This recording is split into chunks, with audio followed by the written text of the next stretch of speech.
Hey everyone, Josh Baldwin here with Vegan Fit. We're back for another sprint video. So the last one is getting a lot of views, and I'm getting some comments, people kind of saying that they want a little more information about why the sprints are so much better for you than jogging, so much better for you than running.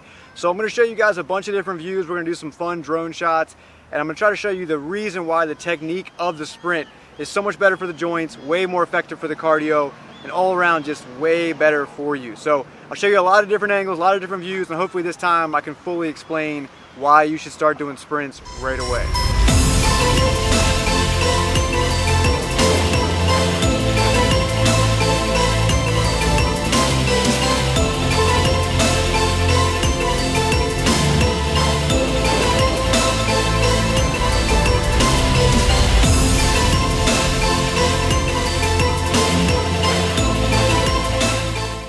So why do people jog?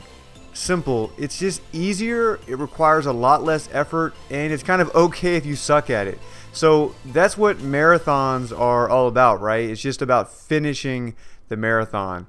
Whereas sprinting instead offers you a chance to get competitive and safely improve your abilities while getting an amazing workout. So if you think about it, to get better at jogging, you just have to keep at it and try to lose weight. To get better at sprinting, you need to get stronger, faster, work harder, lose fat, build muscle, and work on your explosive abilities. And for most of us, that's a far more desirable end game. Let's look at the footage of jogging, and you can see how even with soft landings, I'm making a vertical up and down motion, causing more impact when I hit the ground. With a sprint, my strides are larger, and my foot essentially glides in more of a lateral motion across the ground. Now, you'll need to be in a full sprint to actually benefit from this lateral motion, because a basic run is still going to lead to harsh impact over time. Now, you can alter your jogging technique to make it a bit better for your joints and softer, but why not just perform sprints that are better for you anyway? So when I'm doing a full sprint all out, I'm not feeling anything in the joints. I can barely feel anything going on at all, other than the fact that my heart rate is flying and my legs are getting tired and I'm feeling beat by the end and I want to let up. But because my legs are moving so fast and in such a lateral type of gliding motion across the ground, I'm just not feeling it in the joints. The only time you might get into trouble with the joints on a sprint is on the slowdown. So when you're trying to slow down at the very end, make sure you don't get too aggressive about it. Let your body naturally take its time to slow down.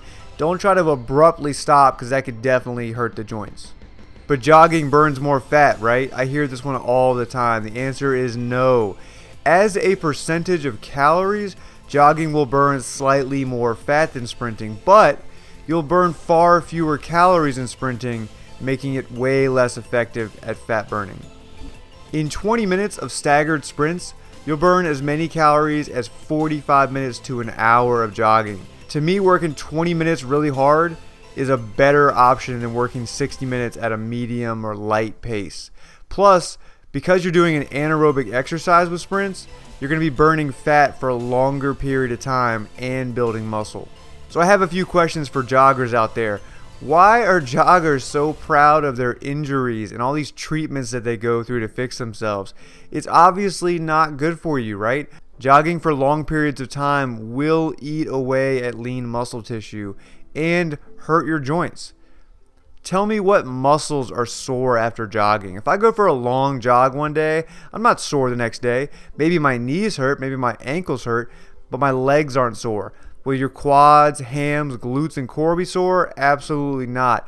If I go and do sprints one day, you go try it out. You go do 8, 10, 15 rounds of hard sprints.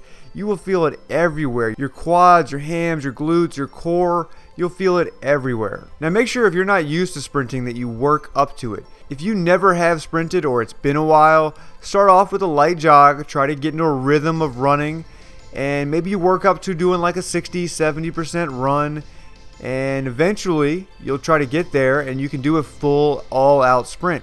It might take you 3-4 weeks to get to the point where you're comfortable doing that. It might take even longer, but keep working at it. There's no excuse. Anyone can sprint. It's just a matter of getting your body comfortable with the higher and higher effort runs like that.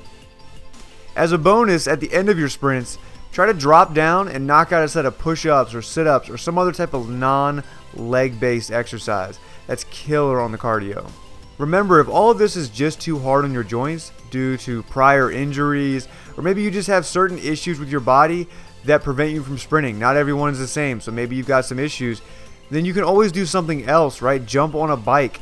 But make sure if you do a bike or a stepper or something like that, try to apply the same principles here.